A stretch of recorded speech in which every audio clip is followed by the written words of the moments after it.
Welcome to our first video of a series called Picture Yourself in the White House, a part of our Super Summer videos. Today we're talking about President Clinton's run for office, and we'll be talking about what it takes to run for office, his campaign. We're going to have some crafts along the way.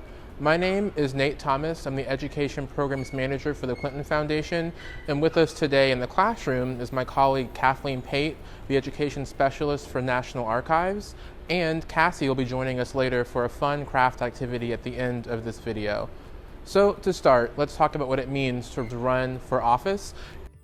There's a few steps to do that. You have to first announce to the country that you want to run for the office of the president. And that can be a speech, that can be something on video, and then secondly, you have to go through what we call a primary process. Typically, in our country, there's two major parties, and depending on what your values, what's important to you, you belong to one or the other.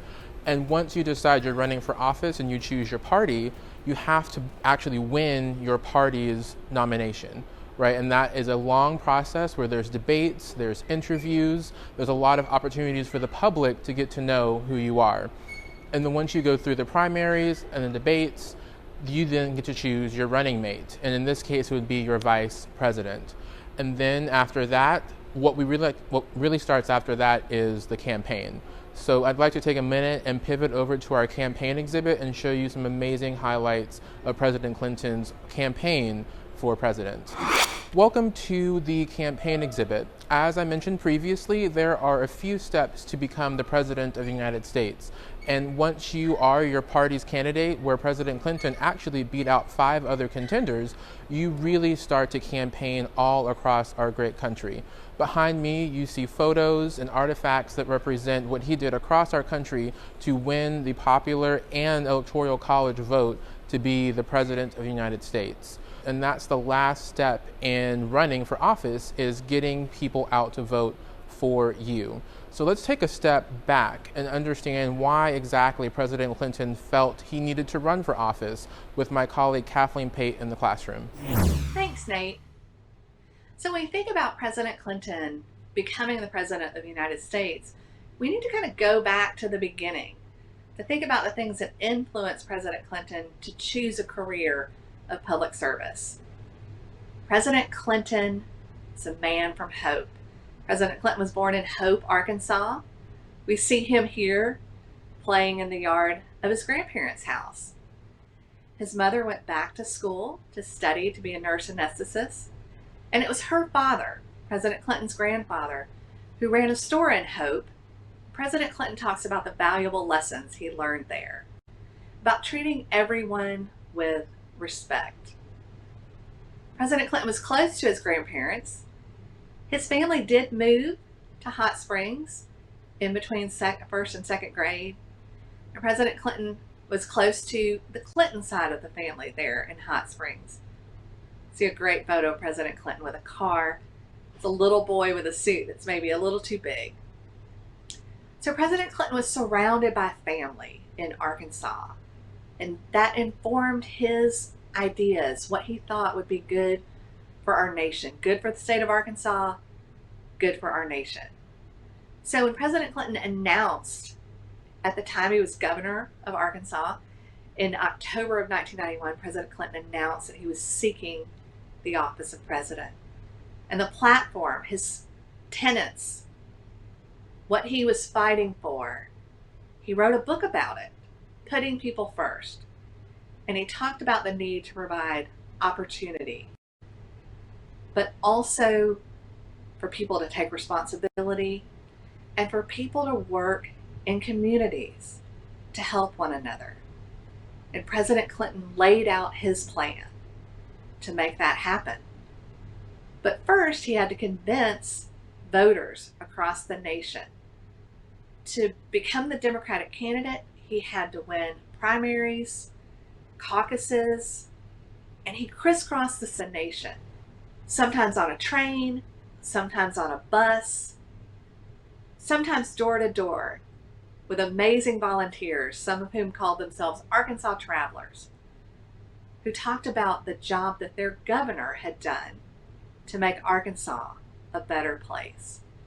So President Clinton shared his ideas, he debated with other candidates from the Democratic Party, and he was selected as the candidate for the general election in 1992.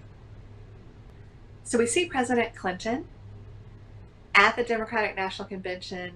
We see him announcing his running mate, Al Gore, from the neighboring state of Tennessee. We see them working together through the fall of 1992, including debates with the candidates from other parties. So George H.W. Bush was running for re-election, and then Ross Perot came in as a third-party candidate, but dropped out before the general election. But there were some big debates about what was going to help, what programs, what policies, what initiatives were going to best help prepare America to enter the 21st century. And so we see President Clinton working up until election day, campaigning up until election day. And the votes came in, and President Clinton was our president-elect, 42nd president-elect of the United States. So President Clinton took his oath of office in January 1993 after his victory on election night. And then we see 4 years later, he runs a successful re-election campaign.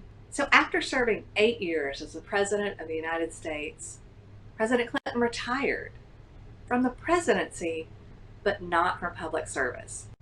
He continues to put people first. That slogan from the campaign in 1991, 1992. So he works around the globe, not just here in the United States, to make the world a better place, to give people opportunities.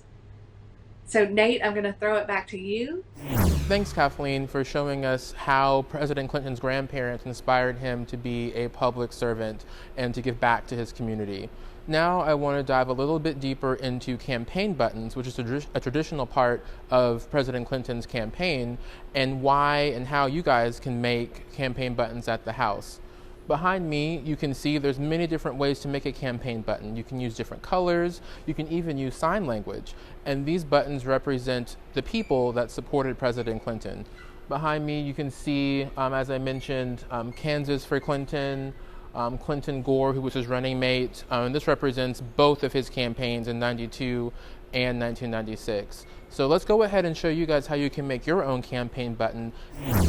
Thanks, Nate. For today's craft activity, we are going to be making your own campaign button.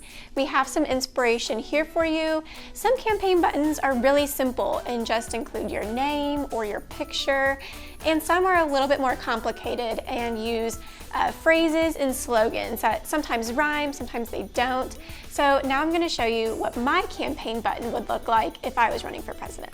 Come on in. So first you'll need your paper. You don't have to have this exact sheet. If you don't have a printer, you'll just want a piece of paper. You'll want a circle.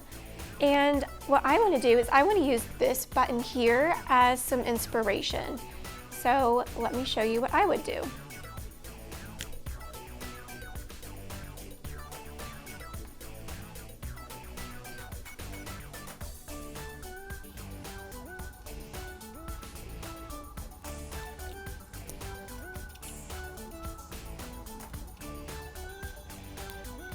All right, so it's pretty simple, but you always want to include your name or your photo and what office position you're running for.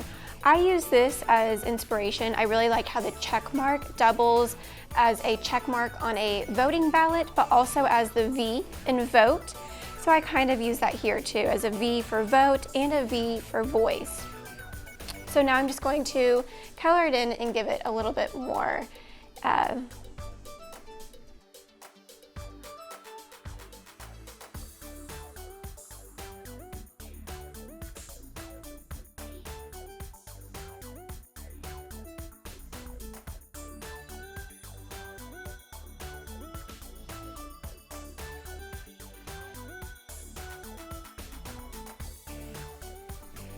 So once you have your button colored, you're going to want to cut it out. So take your scissors and just cut along the line.